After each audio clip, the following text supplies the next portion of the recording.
ഞങ്ങളും ക്രൂശിക്കപ്പെട്ട ക്രിസ്തുവിനെ പ്രസംഗിക്കുന്നു.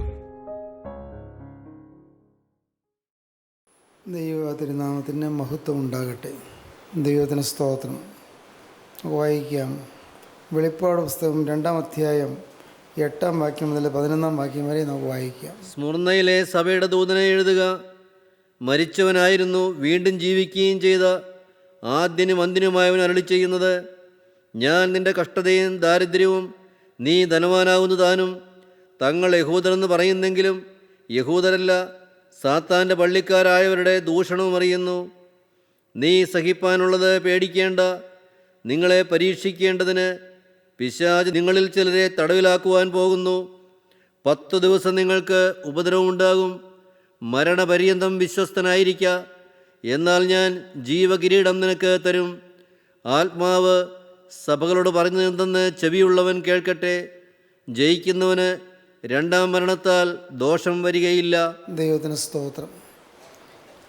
ആസിയിലെ 7 സഭകൾക്കും അപ്പോസ്തലനായ വിശുദ്ധ യോഹന്നാൻ ദൈവിക ദൂത് അറിയിക്കുകയാണ്. കർത്താവായ യേശു ക്രിസ്തു യോഹന്നാൻ ശ്ലീഹായ്ക്ക് വെളിപ്പെട്ട് സ്വർഗീയ ദൂതുകൾ ഫലമേൽപ്പിക്കുകയാണ്. അന്ന് ആസിയിലുണ്ടായിരുന്ന 7 സഭകൾ: 1 എഫേസോസ് സഭ, 2 സ്മുർന്ന സഭ, 3 പെർഗമോസ് സഭ, 4 തുയഥൈര സഭ, 5 സർദീസ് സഭ, 6 ഫിലഡൽഫിയ സഭ, 7 ലവോദിക്ക സഭ. അങ്ങനെ 7 സഭകൾ. അപ്പോസ്തലനായ പൗലോസ് സുവിശേഷയാത്ര ചെയ്തപ്പോൾ ഈ പ്രദേശങ്ങളെല്ലാം സഞ്ചരിക്കുകയും ദൈവത്തിന് വചനം കൊടുക്കുകയും അനേകം വിശ്വാസികൾ അവിടെ ഉണ്ടാകുകയും ചെയ്തു. വിശ്വാസികളുടെ കൂട്ടമാണ് സഭയെന്ന് പറയുന്നത്. കർത്താവ് രക്ഷിക്കപ്പെടുന്നവരെ ദിനംപ്രതി സഭയോട് ചേർത്തുകൊണ്ടിരുന്നു. അങ്ങനെയാണ് വേദപുസ്തകം പറയുന്നത്. കർത്താവ് രക്ഷിക്കപ്പെടുന്നവരെ ദിനംപ്രതി സഭയോട് ചേർത്തുകൊണ്ടിരുന്നു. രക്ഷിക്കപ്പെടുക എന്ന് പറഞ്ഞാൽ എല്ലാം പൂർത്തിയായി എന്നല്ല അതിൻ്റെ അർത്ഥം. ഒരു ശിശു ജനിച്ചു എന്നാണ് അതിൻ്റെ അർത്ഥം. ഒരു ശിശു, ആത്മലോകത്തിൽ ശിശു ജനിച്ചു. ഇന്ന് ഈ ഭൂമിയിൽ നാം നമ്മുടെ മാതാപിതാക്കളുടെ മകനോ മകളോ ആയി ജനിച്ചു. അത് നമ്മുടെ ജഡീക ജനനമാണ്. എന്നാൽ രക്ഷിക്കപ്പെടുക എന്ന് പറഞ്ഞാൽ ആത്മാവിൻ്റെ പുതുജനനമാണ്, ആത്മാവിൻ്റെ വീണ്ടും ജനനമാണ്. അതിനാണ് മാനസാന്തരപ്പെടുക എന്ന് പറയുന്നത്, അതിനാണ് വീണ്ടെടുക്കപ്പെടുക എന്ന് പറയുന്നത്. അത് തന്നെയാണ് രക്ഷിക്കപ്പെടുക എന്ന് പറയുന്നത്. രക്ഷിക്കപ്പെട്ട ഒരു ശിശു ജനിച്ചു. ആ ശിശു ജനിച്ചു എന്നുള്ളതുകൊണ്ട്, ഒരു മാനസാന്തരം കിട്ടിയെന്നുള്ളതുകൊണ്ട് എല്ലാം പൂർത്തിയായില്ല. എന്നാൽ ആ ശിശു ഇനിയും ബാലാരിഷ്ടതകളെല്ലാം കഴിഞ്ഞ് വളരണം. ശിശുപ്രായത്തിലുണ്ടാകാവുന്ന രോഗങ്ങൾ, പ്രയാസങ്ങൾ, മറ്റുള്ളവരെ, പ്രധാനമായും മാതാപിതാക്കളെ ആശ്രയിച്ചുള്ള ജീവിതം, എന്തെല്ലാം ക്ലേശങ്ങൾ കഴിഞ്ഞാണ് ആ കുട്ടിയൊന്ന് വളർന്നു വരുന്നത്. ശിശു ജനിച്ചു, ഇനി ആ കുഞ്ഞ് വളരണം. രക്ഷിക്കപ്പെട്ടു, പക്ഷേ അതുകൊണ്ടൊന്നും ആയില്ല.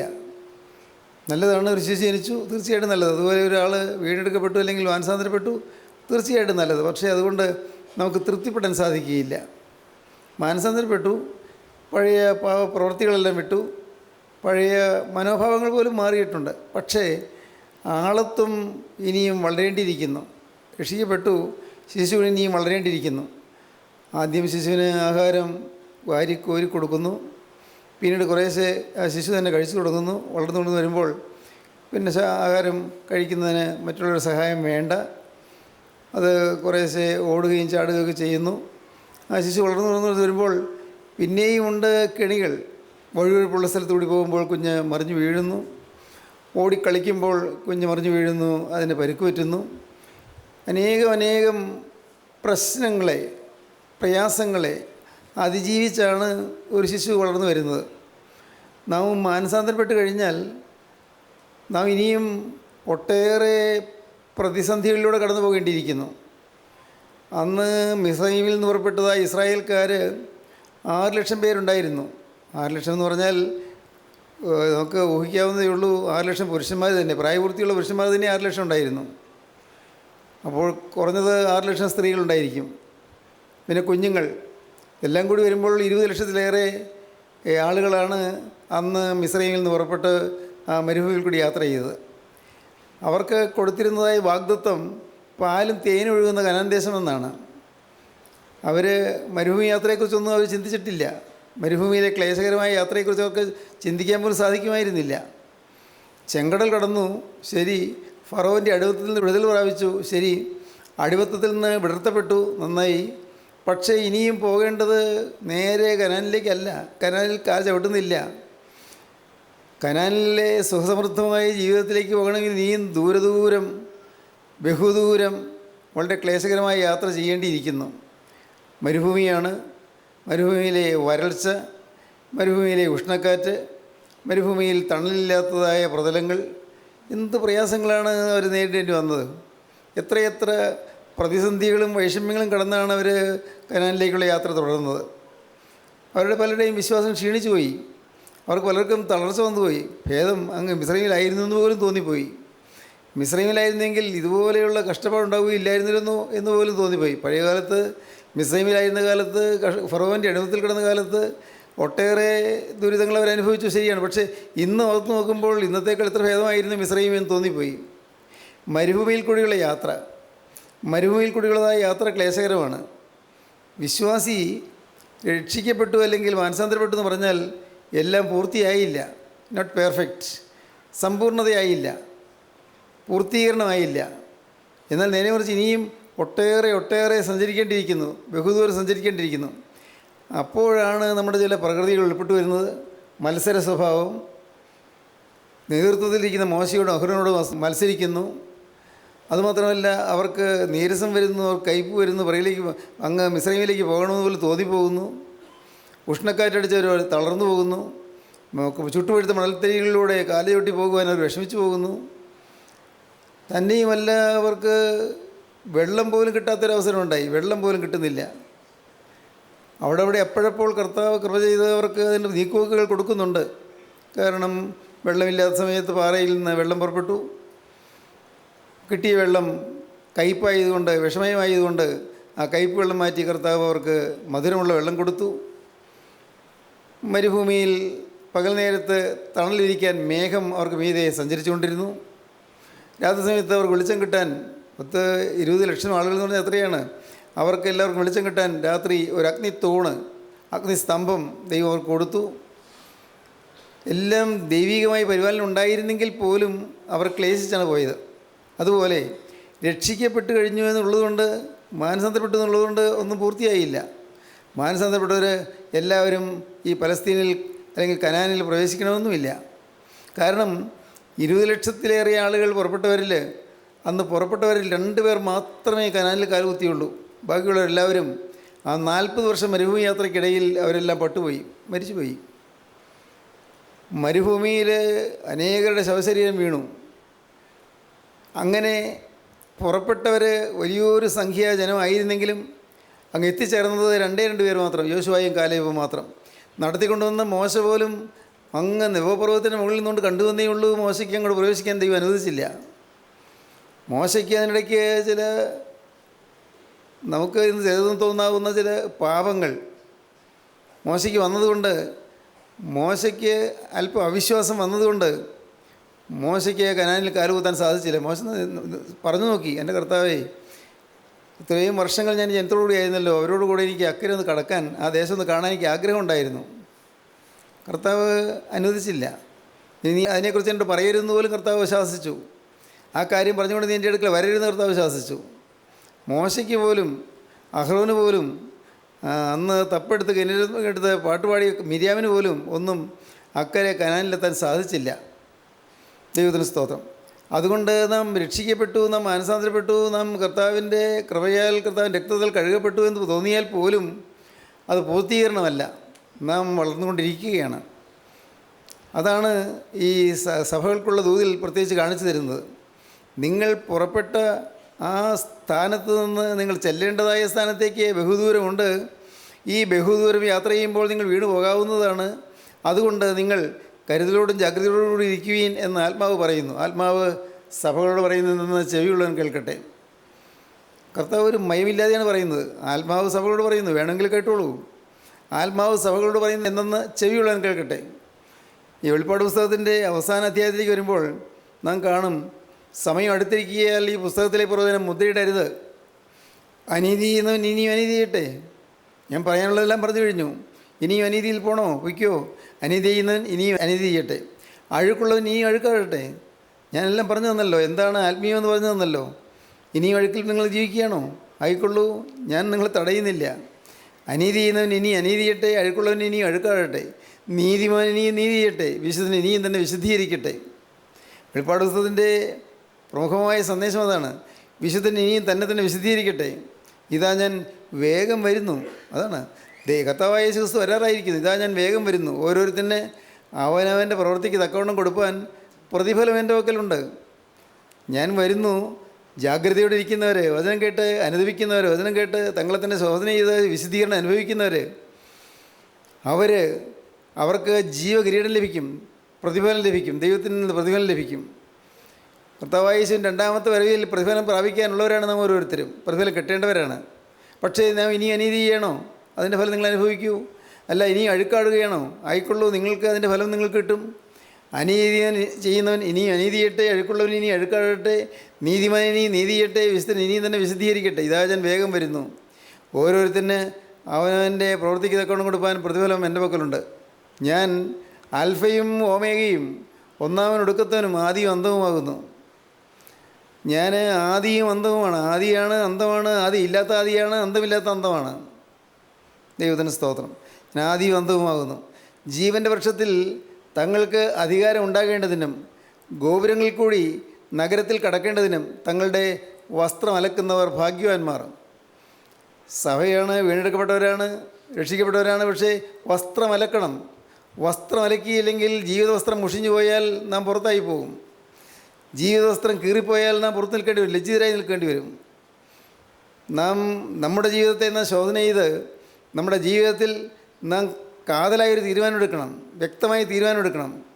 ഞാൻ ഇനിയും അനീതിയിൽ രസിക്കണമോ? ഇനിയും ഞാൻ അഴുക്കാടി ജീവിക്കണമോ? ഇനിയും തിന്മയിലേക്ക് ഞാൻ പോകണമോ? പൈശാചികൻ്റെ മുമ്പിൽ കൊണ്ടുവരുന്ന പ്രലോഭനങ്ങളിൽ ഞാൻ മയങ്ങി വീണു പോകണമോ? ദുഷ്ടപിശാചിനെ വഞ്ചിച്ച് തകർത്ത് എൻ്റെ ഭാവി നരകത്തിലാക്കുവാൻ അവൻ വലിച്ചഴിച്ചുകൊണ്ട് പോകുമ്പോൾ ആ കൂടെ ഞാൻ പോകണമോ? യേശുക്രിസ്തു നാമത്തിൽ എനിക്ക് രക്ഷപ്പെടാൻ ഇന്ന് കഴിയും. യേശുക്രിസ്തു രക്തത്താൽ എനിക്കിന്ന് മോചനം പ്രാപിക്കാൻ കഴിയും. യേശുക്രിസ്തു ജയമുള്ള സ്ലീബായാൽ ഇന്ന് എനിക്ക് രക്ഷപ്പെടാൻ കഴിയും. ഇന്ന് ദൈവം വാഗ്ദത്തം തന്നിരിക്കുകയാണ് എന്ന് വാതിൽ തുറന്നു വച്ചിരിക്കുകയാണ്. ആർക്കും പ്രവേശിക്കാം. ഏത് നിഷ്ഠൂരനും പ്രവേശിക്കാം. ഏത് കൊലപാതകയ്ക്കും പ്രവേശിക്കാം. ഏത് വൃത്തികെട്ട ജീവിതം നയിച്ചവനും പ്രവേശിക്കാം. ആർക്കും പ്രവേശിക്കാം. ഇന്ന് കൃപയുടെ വാതിൽ തുറന്നു വച്ചിരിക്കുന്നു. ജീവൻ്റെ വൃക്ഷത്തിൽ തങ്ങൾക്ക് അധികാരം ഉണ്ടാകേണ്ടതിനും ഗോപുരങ്ങളിൽ കൂടി നഗരത്തിൽ കടക്കേണ്ടതിനും തങ്ങളുടെ വസ്ത്രം അലക്കുന്നവർ ഭാഗ്യവാന്മാർ. ദൈവത്തിന് സ്തോത്രം. വസ്ത്രം അലക്കണം. വാസ്തവത്തിൽ ഈ ആത്മീയ ശുശ്രൂഷ വസ്ത്രം അലക്കുന്നൊരു ശുശ്രൂഷയാണ്. വചനം കേൾക്കുമ്പോൾ നാം നമ്മെ തന്നെ കാണുകയും നമ്മുടെ ജീവിത വസ്ത്രത്തിൻ്റെ അഴുക്കുകളെന്ന് തിരിച്ചറിയുകയും ചെയ്യുന്നു. നമ്മുടെ ജീവിതം അതൊരു വസ്ത്രമാണ്. പുറമേയുള്ള വസ്ത്രമല്ല, അത് ആന്തരികമായ വസ്ത്രമാണ്. ഈ ആന്തരികമായ വസ്ത്രം ചിലപ്പോൾ കീറിപ്പോകും, ചിലപ്പോൾ പിഞ്ഞിപ്പോകും, ചിലപ്പോൾ ഈ വസ്ത്രത്തിൽ അഴുക്ക് പറ്റും. വസ്ത്രം സൂക്ഷിച്ചു കൊള്ളണം, ജാഗരിച്ചു കൊള്ളണം. യോഹന്നാൻ ശ്ലീഹായ്ക്കുണ്ടായ വെളിപ്പാടിൻ്റെ 16-ാം അധ്യായത്തിൽ കാണും, തങ്ങളെ തന്നെ ജാഗരിച്ചു കൊള്ളുന്നവൻ ഭാഗ്യവാനെന്ന്. 14-ാം വാക്യമാക്കി വയ്ക്കാം. ഇവ സർവ്വഭൂതലത്തിലുമുള്ള രാജാക്കന്മാരെ സർവശക്തനായ ദൈവത്തിൻ്റെ മഹാദിവസത്തിലെ യുദ്ധത്തിന് കൂട്ടിച്ചേർപ്പാൻ അത്ഭുതങ്ങൾ ചെയ്തുകൊണ്ട് അവരുടെ അടുക്കിലേക്ക് പുറപ്പെടുന്ന ഭൂതാത്മാക്കൾ തന്നെ. ഞാൻ കള്ളനെ പോലെ വരും. ഞാൻ കള്ളനെ പോലെ വരും എന്ന് വെച്ചാൽ നനച്ചു ചെയ്യാത്ത സമയത്ത് ഞാൻ വരും. പ്രതീക്ഷിക്കുന്ന സമയത്തല്ല, നനച്ചു ചെയ്യാത്ത സമയത്ത് ഞാൻ വരും. ഞാൻ കള്ളനെ പോലെ വരും. തൻ്റെ ലജ്ജ കാണുമാറ്, എൻ്റെ ലജ്ജ കാണുമാറ്, നഗ്നനായി നടക്കാതിരിപ്പാൻ, നഗ്നനായി നടക്കാതിരിപ്പാൻ, തൻ്റെ ഉടുപ്പ് സൂക്ഷിച്ചും ജാഗരിച്ചും കൊള്ളുന്നവൻ ഭാഗ്യവാൻ. എൻ്റെ ഉടുപ്പ് സൂക്ഷിച്ചും ജാഗരിച്ചും കൊള്ളുന്നവൻ ഭാഗ്യവാൻ. ഉടുപ്പ് സൂക്ഷിക്കണം, ജാഗരണത്തോടിരിക്കണം, കരുതലോടിരിക്കണം. ഒരു ചെളി തെറിക്കരുത്. കർത്താവ് തന്ന നീതി വസ്ത്രത്തിൽ ചെളി തെറിക്കരുത്. നാം വീണ്ടെടുക്കപ്പെട്ടപ്പോൾ ഒരു നീതി വസ്ത്രം നമ്മെ പൊതിഞ്ഞു. കർത്താവിൻ്റെ തിരക്തത്താൽ ഒരു കവറിങ്, ഒരു ആച്ഛാദനം, ഒരു കവറിങ് നമുക്ക് കിട്ടി. കർത്താവിൻ്റെ തിരക്തത്താൽ ഒരു മറുവിടം നമുക്ക് കിട്ടി. കർത്താവിൻ്റെ ജയമുള്ള സ്ലീബായാൽ നമുക്ക് രക്ഷ കിട്ടി. പക്ഷേ നാം ജാഗരിച്ചു കൊള്ളണം. ഇല്ലെങ്കിൽ ഈ വസ്ത്രം പിഞ്ഞിപ്പോകും, ഈ വസ്ത്രം കീറിപ്പോകും, ചിലപ്പോൾ ഈ വസ്ത്രത്തിൽ കറ പറ്റിപ്പോകും. തൻ്റെ ലജ്ജ കാണുമാറ് നഗ്നനായി നടക്കാതിരിപ്പാൻ. വസ്ത്രം പോലും നഷ്ടപ്പെട്ടു വരും, നഗ്നനായി പോകും. കാര്യം ഒരിക്കൽ വസ്ത്രം കിട്ടിയതാണ്, ഒരിക്കൽ രക്ഷ കിട്ടിയതാണ്, ഒരിക്കൽ മാനസാന്തരപ്പെട്ടതാണ്. പക്ഷേ ഈ രക്ഷ പോലും നഷ്ടപ്പെട്ടു പോകും. ഞാൻ മാമോദിസയായിട്ടതാണ്, ഞാൻ രക്ഷിക്കപ്പെട്ടതാണ്, ഞാൻ കർത്താവിൻ്റെ സഭയിൽ പ്രവർത്തിക്കുന്നവനാണ്, ഞാൻ മദ്ബൂഹായിൽ ശുശ്രൂഷ ചെയ്യുന്നവനാണ്, അല്ലെങ്കിൽ ഞാൻ ഒട്ടേറെ ദൈവത്തിൻ്റെ വചനം പറഞ്ഞവനാണെന്ന് പറഞ്ഞാലൊന്നും അവിടെ രക്ഷയില്ല. കാരണം ദൈവം മുഖപക്ഷമില്ലാത്ത ന്യായാധിപതിയാണ്. മുഖപക്ഷം കൂടാതെ ഓരോരുത്തരും അവനവൻ്റെ പ്രവൃത്തിക്ക് തക്കവണ്ണം കൊടുക്കുന്നതിന് നാം പിതാവെന്ന് വിളിക്കുന്നെങ്കിൽ നമ്മുടെ പ്രവാസകാലം ഭയത്തോടെ കഴിപ്പീൻ. പത്രോസിയ പറയും, മുഖപക്ഷമില്ല ദൈവത്തിന്. ആരാകട്ടെ എന്നുള്ളതല്ല നോക്കുന്നത്, അവൻ്റെ ജീവിതം എങ്ങനെയെന്നാണ് നോക്കുന്നത്. ദൈവത്തിന് സ്തോത്രം. ഒരു ഭാവനയിൽ കഥ കേട്ടിട്ടുണ്ട്. ഒരു സ്ത്രീ, നല്ല ഭക്തിയുള്ള സ്ത്രീയാണ്, നല്ല പ്രാർത്ഥനയും തിരുവചന ധ്യാനവും എല്ലാം ഉണ്ട്, കൃത്യമായിട്ട് ആരാധനയ്ക്ക് പോവുകയും ചെയ്യും. ആത്മീയമായി ഇത്ര ശുഷ്കാതികളുടെ സ്ത്രീയാണ്. അവൾ മരിച്ച് കടന്നു ചെന്നപ്പോൾ അവിടെ അവൾക്ക് വേണ്ടി കരുതിയിരിക്കുന്ന അവളുടെ ഭവനത്തിലേക്ക്, ഭവനം ഒരുക്കാൻ പോയ കർത്താവ് അവൾക്ക് വേണ്ടി ഒരുക്കിയിരിക്കുന്ന ഭവനത്തിലേക്ക് അവളെ കൊണ്ടുപോയി. അവൾ ഒട്ടും പ്രതീക്ഷിച്ചില്ല ഇങ്ങനെയുള്ള ഭവനം കിട്ടുമെന്ന്. കാരണം വളരെ നിസ്സാരമായ, വളരെ ചെറിയ, അത്ര തന്നെ ഭംഗിയില്ലാത്ത ഒരു ചെറിയ വീട്. അപ്പുറത്തൊരു നല്ല മണിമാളിക കാണുന്നു. അവിടെ ചോദിച്ചു, ആ മണിമാളിക ആർക്കാണ്? അത് ഒരു യൗവനക്കാരനാണ്, അവന് വേണ്ടി ഒരുക്കിയിരിക്കുന്നതാണ്. അവന് ഇവിടെ വരുമ്പോൾ ആ ഭവനം അവന് കിട്ടും. സ്ത്രീ ചോദിച്ചു, ആരാണ് ആ യൗവനക്കാരനാരാണ്? ഈ ഭാഗ്യശാലി ആരാണ്? അത് ഒരു സ്ത്രീയുടെ ഗാർഡനിൽ പണി ചെയ്യുന്ന ഒരു വേലക്കാരനാണ്. ആ സ്ത്രീയുടെ പേരെന്താണ്? ഉടനെ പറഞ്ഞത് ഈ സ്ത്രീയുടെ പേരാണ് പറയുന്നത്. ആ സ്ത്രീ ഞെട്ടിപ്പോയി. പറഞ്ഞു, മലാഖയോട് ചോദിച്ചു, അതെന്താണ് അങ്ങനെ? എൻ്റെ വേലക്കാരനാണല്ലോ ആ ചെറുപ്പക്കാരൻ. ഞാൻ പറഞ്ഞു കൊടുത്ത് പഠിച്ചിട്ടുള്ളതേ ഉള്ളൂ അവൻ്റെ ആത്മീയം. ഞാൻ വേദവാക്യങ്ങൾ പറഞ്ഞു കൊടുത്തു, അവൻ പഠിച്ചു, അല്ലാതെ അവന് ആത്മീയമായിട്ടൊരു പരിചയമോ തഴക്കമോ പാരമ്പര്യമോ ഒന്നുമില്ല. പിന്നെ അവന് ഇത്രയും വലിയ മണിമാളിക കൊടുത്തിരിക്കുന്നു, എനിക്ക് ഇതെല്ലാം ഇത്രയും ചെറുതായ, ഇതെല്ലാം ഞാൻ ചെയ്തിട്ടും എനിക്ക് ഇത്രയും ചെറുതായ, ദൂരം ഞാൻ ശുശ്രൂഷ ചെയ്ത ആളാണ്, കർത്താവിൻ്റെ വേല ചെയ്ത ആളാണ്, എനിക്ക് ഇത്രയും ചെറിയ ഒരു ഭവനം മാത്രമായത് എന്തുകൊണ്ടാണ്? മലാഖ പറഞ്ഞു, അതിന് കാരണം പറഞ്ഞു തരാം. ഭൂമിയിൽ ജീവിക്കുമ്പോൾ ഭൂമിയിൽ നിന്ന് ഇങ്ങോട്ട് അയച്ചു തരുന്ന സാധനങ്ങൾ കൊണ്ടാണ് ഓരോരുത്തർക്കും ഭവനം പണിയുന്നത്. ഭൂമിയിൽ ജീവിക്കുമ്പോൾ ഭൂമിയിൽ നിന്ന് ഇങ്ങോട്ട് അയച്ചു തരുന്ന സാധനങ്ങൾ, ആ സാധനങ്ങൾ കൊണ്ടാണ് ഭവനം പണിയുന്നത്. നിങ്ങൾ അയച്ചു തന്നത് ഇതുപോലൊരു വീട് പണിയാനേ ഉള്ള വകയെ അയച്ചു തന്നുള്ളൂ. അല്ലല്ല, ഞാൻ ഒരുപാട് മനോഗുണ പ്രവൃത്തി ചെയ്തിട്ടുണ്ട്, ഞാൻ അനേകർക്ക് സഹായം ചെയ്തിട്ടുണ്ട്, ചിലർക്ക് വീട് വെച്ച് കൊടുത്തിട്ടുണ്ട്, എന്തോരം ഞാൻ ദൈവത്തിന് വില ചെയ്ത് ത്യാഗം സഹിച്ചു. മലാഖ പറഞ്ഞു, അതെല്ലാം നിങ്ങൾ പറയുന്ന അവകാശവാദങ്ങളാണ്. പക്ഷേ ഈ മനുഷ്യൻ്റെ അവകാശവാദങ്ങൾക്ക് ദൈവത്തിന് വിലയില്ല. നിങ്ങൾ എന്തെല്ലാം ചെയ്തു എന്നല്ല നോക്കുന്നത്, നിങ്ങൾ അവിടെ നിന്ന് ഭൂമിയിൽ നിന്ന് നിത്യതയിലേക്ക് മുതൽക്കൂട്ടാകുന്ന എന്തെല്ലാം അയച്ചു എന്നുള്ളതാണ് നോക്കുന്നത്. നിത്യതയിലേക്ക് മുതൽക്കൂട്ടായിട്ട് നിങ്ങൾ ആകെ അയച്ചത് ഈ സാധനങ്ങളൊക്കെ തന്നെയാണ്. എന്നാലും ചെറുപ്പക്കാരൻ അവൻ അയച്ചത് സാധനങ്ങൾ വളരെ വിലപ്പെട്ട സാധനങ്ങളാണ്. മുത്തുകളും രത്നങ്ങളും നല്ല സ്ഫടിക സങ്കാശമായ വസ്തുക്കളും എല്ലാം അവനിങ്ങോട്ട് അയച്ചു. അതുകൊണ്ടാണ് ഇത് അവന് വേണ്ടി കരുതിയത്. ദൈവത്തിന് സ്തോത്രം. ആ സ്ത്രീ ദുഃഖത്തോടെ ആ ഭവനത്തേക്ക് പോയി എന്നാണ് ആ കഥ പറയുന്നത്. കഥയുടെ സാങ്കത്യം എന്തും ആകട്ടെ, അതിൽ ഒരു വസ്തുത മനസ്സിലാക്കണം. ഈ ഭൂമിയിൽ ഇരിക്കുമ്പോൾ നാം അങ്ങോട്ട് അയച്ചു കൊടുക്കുന്നത് എന്തെല്ലാമാണ്? നിലനിൽക്കുന്നതായിട്ട് ദൈവസന്നിധിയിലേക്ക് അയക്കുന്നത് എന്തെല്ലാമാണ്? പലതും തീയിൽ വെന്തുപോകുന്നതാണ്. അതൊന്നും അവിടെ കണക്കാക്കപ്പെടുകയില്ല. രക്ഷിക്കപ്പെട്ടു, മാനസാന്തരപ്പെട്ടു, കർത്താവിൻ്റെ കൃപയിലേക്ക് വന്നു, പാവം വിട്ട് ജീവിക്കാൻ തുടങ്ങി. പക്ഷേ നാം സ്വർഗത്തിലേക്ക് അയക്കുന്നത് നമ്മുടെ ജീവിതത്തിലെ അനുതാപമുള്ള കണ്ണീരാണോ? നമ്മുടെ എളിമയും നമ്മുടെ ദാരിദ്ര്യവുമാണോ? ആത്മീയ ദാരിദ്ര്യമാണോ? ഞാൻ ഒന്നുമില്ല, ഞാൻ ഏതുമില്ല എന്നുള്ളതായ എളിമയാണോ? കർത്താവേ നിൻ്റെ കൃപയാൽ നീ എന്നെ രക്ഷിച്ചു എന്നുള്ളതായ ആ ഒരു എളിമയാണോ വരുന്നത്? എൻ്റെ ദൈവമേ നിൻ്റെ തിരക്തത്തിൻ്റെ വില എനിക്ക് മനസ്സിലാക്കാൻ കൃപ തന്നല്ലോ എന്നുള്ളതായി നന്ദിയാണോ വന്നത്? കർത്താവിനെ വിശുദ്ധിയിൽ ആരാധിച്ചിട്ടുണ്ടോ? വിശുദ്ധിയിൽ സ്തുതിച്ചിട്ടുണ്ടോ? ഇതൊന്നും ഇല്ലാതെ നാം കടന്നുപോയാൽ അക്കരെ ചെല്ലുമ്പോൾ നാം ശൂന്യതയായിരിക്കും നേരിടുക. വളരെ ദയനീയമായിരിക്കും അത്. ദൈവത്തിന് സ്തോത്രം. പ്രിയപ്പെട്ടവരെ, അന്നാണ് നമ്മുടെ കണ്ണ് തുറക്കുന്ന നാം അറിയുന്നത്, അയ്യോ ഇങ്ങനെയൊക്കെയാണോ എൻ്റെ ജീവിതം? ഞാൻ ധരിച്ചില്ലല്ലോ ഇങ്ങനെയാണെന്ന്. ഞാൻ മാനസാന്തരപ്പെട്ടു, ഞാൻ കൂട്ടായ്മയിൽ പോയി, ഞാൻ ദൈവത്തിന് വചനം കേട്ടു, ദൈവത്തിന് വചനം പറഞ്ഞു, ഞാൻ സാക്ഷ്യം പറഞ്ഞു. പക്ഷേ ഇതാണോ സംഭവിക്കാൻ പോകുന്നത്? ശിയോ കഷ്ടം, ഞാൻ നിലനിൽക്കുന്നതെന്ന് ഞാൻ സമ്പാദിച്ചില്ലല്ലോ. നിത്യതയിൽ നിലനിൽക്കുന്നതായ വസ്തു ഞാൻ സമ്പാദിച്ചില്ലല്ലോ. വസ്ത്രം, ഇവിടെ കിട്ടുന്ന വസ്ത്രം നാം അപ്പോഴപ്പോൾ അലക്കിക്കൊള്ളണം. വസ്ത്രം അലക്കുന്നവർ ഭാഗ്യവാന്മാർ. തങ്ങളുടെ ലജ്ജ കാണുമാറ് നഗ്നനായി നടക്കാതിരിക്കാൻ തൻ്റെ ഉടുപ്പ് സൂക്ഷിച്ചും ജാഗരിച്ചും കൊള്ളുന്നവൻ ഭാഗ്യവാൻ. ദൈവത്തിന് സ്തോത്രം. ഉടുപ്പ് സൂക്ഷിക്കണം, ജാഗരിക്കണം, കരുതലോടെ നിൽക്കണം. ഓരോ സമയത്തും ഓരോ സ്റ്റെപ്പും വയ്ക്കുമ്പോൾ മറിഞ്ഞു വീഴാൻ സാധ്യതയുണ്ട്, ചെളിയിൽ വീഴാൻ സാധ്യതയുണ്ട്, തെന്നി വീഴാൻ സാധ്യതയുണ്ട്. അല്ല, കല്ലിന്മേൽ തട്ടി ഇടറി താഴെ വീഴാൻ സാധ്യതയുണ്ട്. കുണ്ടും കുഴിയുമുള്ള വഴിയാണ്. ഇത് പോകുമ്പോൾ ചിലപ്പോൾ വീണു പോകാൻ സാധ്യതയുണ്ട്. ചെളി ദേഹത്ത് പുരളുകയും ഈ വസ്ത്രത്തിൽ പുരളുകയും ചെയ്യും. അപ്പോഴപ്പോൾ വസ്ത്രം അലക്കിക്കൊള്ളണം. അപ്പോഴപ്പോൾ. ദൈവത്തിന് സ്തോത്രം. തൻ്റെ ഉടുപ്പ് സൂക്ഷിച്ചും ജാഗരിച്ചും കൊള്ളുന്നവൻ ഭാഗ്യവാൻ. അതാണ് ഭാഗ്യം. വെളിപ്പാട് 22 അധ്യായത്തിൻ്റെ അവസാന ഭാഗത്ത് നാം വായിച്ചത്, അനീതി ചെയ്യുന്നവൻ ഇനിയും അനീതി ചെയ്യട്ടെ, അഴുക്കുള്ളവൻ ഇനിയും അഴുക്കാടട്ടെ, നീതിമാൻ ഇനിയും നീതി ചെയ്യട്ടെ, വിശുദ്ധൻ ഇനിയും തന്നെ വിശുദ്ധീകരിക്കട്ടെ. ഇതാ ഞാൻ വേഗം വരുന്നു. ഓരോരുത്തന് അവനവൻ്റെ പ്രവർത്തിക്ക് കണം കൊടുപ്പാൻ പ്രതിഫലം എൻ്റെ പക്കലുണ്ട്. ഞാൻ അൽഫയും ഓമേഗയും, ഒന്നാമൻ ഒടുക്കത്തവനും ആദിയും അന്തവുമാകുന്നു. ജീവൻ്റെ വൃക്ഷത്തിൽ തങ്ങൾക്ക് അധികാരം ഉണ്ടാകേണ്ടതിനും ഗോപുരങ്ങളിൽ കൂടി നഗരത്തിൽ കടക്കേണ്ടതിനും തങ്ങളുടെ വസ്ത്രം അലക്കുന്നവർ ഭാഗ്യവാന്മാർ. ദൈവത്തിന് സ്തോത്രം. വായിച്ചേ. അവൻ പിന്നെയും എന്നോട് പറഞ്ഞത്, സമയമെടുത്തിരിക്കിയാൽ ഈ പുസ്തകത്തിലെ പ്രവചനം മുദ്രയിടരുത്. അനീതി ചെയ്യുന്നവൻ ഇനിയും അനീതി ചെയ്യട്ടെ, അഴുക്കുള്ളവൻ ഇനിയും അഴുക്കാടട്ടെ, നീതിമാൻ ഇനിയും നീതി ചെയ്യട്ടെ, വിശുദ്ധൻ ഇനിയും തന്നെ വിശദീകരിക്കട്ടെ.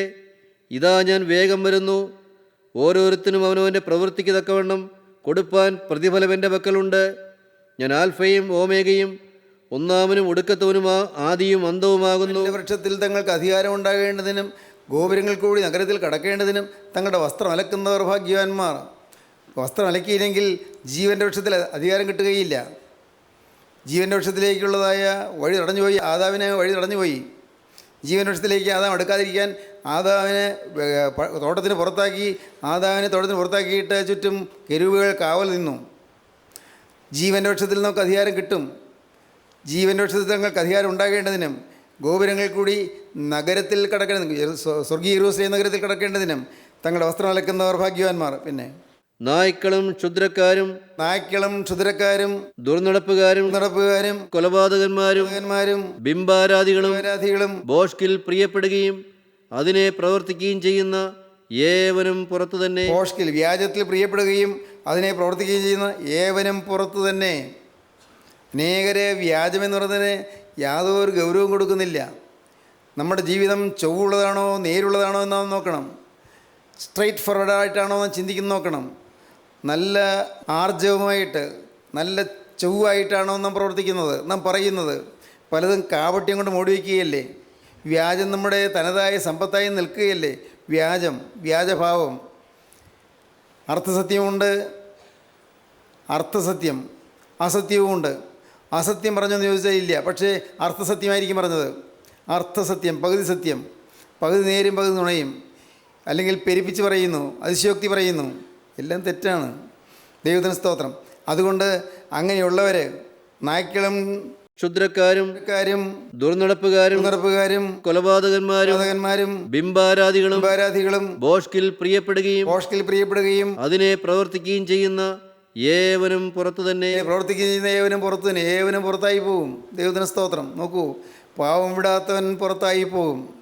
അന്ത്യകാലത്തെ ഇനി ആ ഭയാനകമായ കാര്യം നാം ഇന്ന് ഓർക്കുകയും, എൻ്റെ കർത്താവേ, അന്ന് ഞാൻ വസ്ത്രമില്ലാത്തനായി നിൽക്കാനിടവരല്ലേ, ഞാൻ ലജ്ജിതനായി പോകാനിടവരല്ലേ, എൻ്റെ വസ്ത്രത്തിൽ കഴുകിക്കളയാത്തനായി നിൽക്കാനിടവരല്ലേ.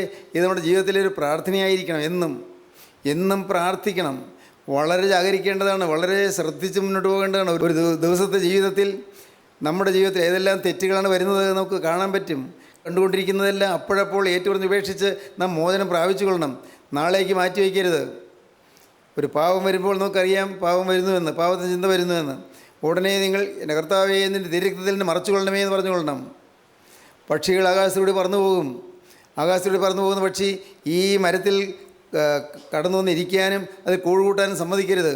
പക്ഷി അതിൽ പറന്നു പോയിക്കൊള്ളട്ടെ. പകൽ പറക്കുന്ന അസ്ത്രം രാത്രി സഞ്ചരിക്കുന്ന വചനം, അത് കടന്നു പോയിക്കൊള്ളട്ടെ, കുഴപ്പമില്ല. പക്ഷേ ഈ വരത്തിൽ എൻ്റെ ജീവിതത്തിൽ ആ പക്ഷി വന്നിരിക്കരുത്. ആ പക്ഷി എൻ്റെ ജീവിതത്തിൽ കടന്നു വന്നിരിക്കരുത്. ആ പക്ഷി എന്നിൽ കൂടുവയ്ക്കരുത്. അനേകരിന്ന് ആകാശത്തിലെ ദുരാത്മസേനകൾക്ക് കൂട് കൊടുത്തിരിക്കുകയാണ് സ്വന്തം ഹൃദയത്തിൽ. പാപത്തിന് സ്വന്തം ഹൃദയത്തിൽ ഇടം കൊടുത്തിരിക്കുകയാണ്. അതുകൊണ്ടാണ് മുർനായിൽ സഭയുടെ ദൂതൻ എഴുതുമ്പോൾ പറയുന്നത്, ചെവിയുള്ളവൻ കേൾക്കട്ടെ എന്ന്. ആത്മാവ് സഭകളോട് പറയുന്നതെന്ന് ചെവിയുള്ളവൻ കേൾക്കട്ടെ. ഈ 7 സഭകൾക്കുള്ള ദൂതിലും അത് കാണാം. ആത്മാവ് സഭകളോട് പറയുന്നതെന്ന് ചെവിയുള്ളവൻ കേൾക്കട്ടെ. പ്രിയപ്പെട്ടവരെ, ഇന്ന് ഇത് കേട്ടുകൊണ്ടിരിക്കുമ്പോൾ നിങ്ങൾ ഭയത്തോടെ കർത്താവിനെ നോക്കുവീൻ. എൻ്റെ കർത്താവെ, ഞാൻ ശ്രദ്ധയില്ലാതെ ജീവിച്ചുപോയി, ഞാൻ കരുതലില്ലാതെ ജീവിച്ചുപോയി. എൻ്റെ കർത്താവെ, എൻ്റെ ജീവിതത്തിൽ തിന്മകളേറെ വന്നുപോയി. നാഥ, എൻ്റെ വാക്കിലും എൻ്റെ നോക്കിലും എൻ്റെ പ്രവൃത്തിയിലും എൻ്റെ ചിന്തയിലും എൻ്റെ വിചാരത്തിലും എൻ്റെ വികാരങ്ങളിലും എല്ലാം പാവം വന്നുപോയി. എൻ്റെ ജീവിതത്തിൽ വന്നുപോയ പാവങ്ങൾ ഞാൻ നിസ്സാരം ബലഹീനതയാണെന്ന് പറഞ്ഞ് ഞാൻ നിസ്സാരവൽക്കരിച്ച് കളഞ്ഞു. ഞാൻ പാവത്തെ ഗൗരവമായി കണ്ടില്ല. ആത്മാവ് സഭകളോട് പറയുന്നത് എന്താണെന്ന് ചെയ്യുള്ളൂ കേൾക്കട്ടെ. ഇന്ന് ഇത് കേട്ടുകൊണ്ടിരിക്കുമ്പോൾ നിങ്ങൾക്ക് തീരുമാനമെടുക്കാം. എൻ്റെ കർത്താവേ, എൻ്റെ ജീവിതത്തിൽ ഞാൻ ഇന്നു മുതൽ ഒരു പുതിയ ജീവിതം നയിക്കും. എൻ്റെ ജീവിതത്തിൽ ഇന്നു മുതൽ പാവം വരാതെ ഞാൻ എന്നെ തന്നെ സൂക്ഷിക്കും. അഥവാ ഏതെങ്കിലും പാവം വരാൻ തുടങ്ങുമ്പോഴേക്കും എൻ്റെ യേശുവേ ഞാൻ വിളിക്കും. എൻ്റെ യേശുവേ നിൻ്റെ രക്തത്താൽ എന്നെ മറച്ചു കൊള്ളണമേ എന്ന് ഞാൻ പറയും. പാവത്തിന് ചിന്തകൾ വരാൻ പോകാൻ തുടങ്ങുമ്പോഴേക്കും എൻ്റെ കർത്താവേ നീ എന്നെ രക്ഷിച്ചു കൊള്ളണമേ എന്ന് ഞാൻ പറയും. ദൈവത്തിന് സ്തോത്രം. പ്രിയപ്പെട്ടവരെ, ഈ ചിന്ത നിങ്ങളുടെ ഹൃദയത്തിൽ നിൽക്കട്ടെ. നിങ്ങളെപ്പോഴും ദൈവത്തെ നോക്കി ജീവിക്കുന്നവരാകുക. എല്ലാം കാണുന്നൊരു ദൈവമുണ്ട്, ദൈവഭയം വേണം. എല്ലാം കാണുന്നൊരു ദൈവമുണ്ട്, എല്ലാം അറിയുന്നൊരു ദൈവമുണ്ട്. ജീവനുള്ള ദൈവം എന്നെ നോക്കി ദുഃഖിക്കാൻ ഇടവരരുത്. എൻ്റെ കർത്താവ് എൻ്റെ നേരെ നോക്കിയിട്ട് കർത്താവ് കരയാൻ ഇടവരരുത്. എന്നെ വീണ്ടെടുക്കാൻ വേണ്ടി സ്വന്തം തിരുരക്തം ചിന്തിയ, ചങ്കിലെ ചോരയൂറ്റിയ കർത്താവായ യേശു ക്രിസ്തു എന്നെ കണ്ടുകൊണ്ടിന്ന് വിഷാദിക്കേണ്ട വരരുത്. എൻ്റെ യേശുവേ നീ എന്നെ സ്നേഹിച്ചല്ലോ, എന്നാലോ ഞാൻ നിന്നെ ദുഃഖിപ്പിക്കുകയാണ് ചെയ്തത്, ഞാൻ നിന്നെ വേദനിപ്പിക്കുകയാണ് ചെയ്തത്. എന്നോട് നീ കരുണ തോന്നണമേ, എന്നെ നീ രക്ഷിക്കണമേ, എൻ്റെ പാപങ്ങൾ നീ ഓർക്കല്ലേ എന്ന് പറഞ്ഞ് കരഞ്ഞുകൊള്ളണം. ദൈവത്തിന് സ്തോത്രം. ദൈവത്തിന് വലിയ നാമം മഹത്വപ്പെടട്ടെ. പാവത്തെ ഓർത്ത് കരയുക. ദൈവത്തിന് സ്തോത്രം നമുക്ക് പ്രാർത്ഥിക്കാം. കാരുണ്യവാനായ സ്വർഗീയ പിതാവേ, അനുഗ്രഹിക്കുന്ന നിമിഷങ്ങൾക്കായി ഞങ്ങൾ നിന്നെ സ്തുതിക്കുക, ഞങ്ങൾ നിന്നെ സ്തോത്രം ചെയ്യുന്നു. കർത്താവേ, നിൻ്റെ ഈ മക്കളെ എല്ലാം കൊണ്ട് അനുഗ്രഹിക്കണമേ. ഓരോരുത്തരുടെയും മേലിൻ്റെ കർത്താവിൻ്റെ കരം വെച്ചു എന്നറിയുവാനുള്ളതായ ഒരു വെളിവർക്ക് മനുഷ്യർക്ക് കൊടുക്കണമേ എന്ന് പ്രാർത്ഥിക്കുന്നു. കരുണയുള്ള കർത്താവേ, നിൻ്റെ ഈ മക്കൾ ഓരോരുത്തരും നിന്നെ സ്നേഹിപ്പാനുള്ള ഒരു പുതിയ ഹൃദയം പ്രാപിക്കുവാൻ കർത്താവെ കരുണ ചെയ്യണമേ എന്ന് പ്രാർത്ഥിക്കുന്നു. ദുഷ്ടപിശാചിന് തന്ത്രങ്ങളോട് എതിർത്ത് നിൽപ്പാൻ ഈ മക്കൾ കൃപ നൽകണമേ എന്ന് പ്രാർത്ഥിക്കുന്നു. എൻ്റെ നാഥ, നിൻ്റെ രണ്ടാമത്തവരിൽ വിശുദ്ധന്മാർ പറന്നുയരുമ്പോൾ ആ കൂട്ടത്തിൽ ഞങ്ങളും ചേരുവാൻ ഞങ്ങൾക്ക് ഭാഗ്യം തരണമേ എന്ന് പ്രാർത്ഥിക്കുന്നു. എല്ലാവരെയും അനുഗ്രഹിക്കണമേ. യേശുവിൻ നാമത്തിൽ പ്രാർത്ഥിക്കുന്നവരോട് കേൾക്കണമേ. ആമീൻ.